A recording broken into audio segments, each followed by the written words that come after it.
কোনো একটা viral topic হলে ওইটা নিয়ে ভিডিও করতে যেমন ইচ্ছা করে, তেমন কোনো ভাইরাল রেসিপি হলো সেটা নিয়ে হ্যালো মানে এভরিওয়ান, কি সেটা অবস্থা ট্রাই সবার? করার আশা খুব করি ভালো ইচ্ছা আছেন। আমার আমি ভিতরে আল্লাহর জাগে। রহমতে ভালো আছি। হ্যালো ব্রিয়ান, আসসালামু আলাইকুম। কি অবস্থা সবার? আশা করি ভালো আছেন। আমি আল্লাহর রহমতে ভালো আছি।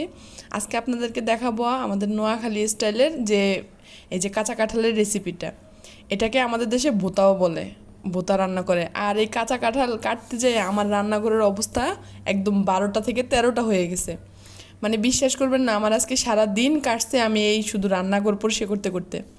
যাক, আর কথা না বাড়িয়ে আপনাদের সাথে রেসিপিটা শেয়ার করি। আমি প্রথমে কাঁঠালটাকে একদম ভালো করে কেটে নিয়েছি, তবে আমার কাঁঠালটা একদমই কাঁচা কাঁঠাল ছিল না, প্রায় পেকে পেকে আসছে। তো আর আমি এখানে সিমের বিচিগুলো সুন্দর মতো একটু মানে ভেজে নিয়েছি, তারপরে এগুলোকে পাটার মধ্যে আস্ত যে ইয়েটা ছিল ওইটা সরাইয়া ছিলে নিয়েছি আর কি। তারপর এটাকে সিদ্ধ বসিয়ে দিয়েছিলাম, ওইটা হালকা সিদ্ধ হয়ে গেছে। ওইখানে মুগ ডাল ভেজে নিয়েছি, তারপর মশারি ডাল ধুয়ে নিয়েছি।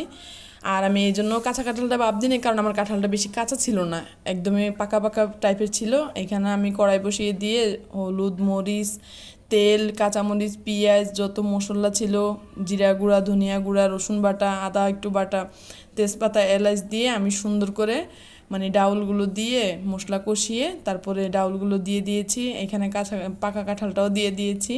প্রায় আমার কাঁচা কাঁঠাল বলতে ইচ্ছা করতেছে না, কারণ আমার কাঁঠাল আমি এমনিই খাওয়া শুরু করছিলাম।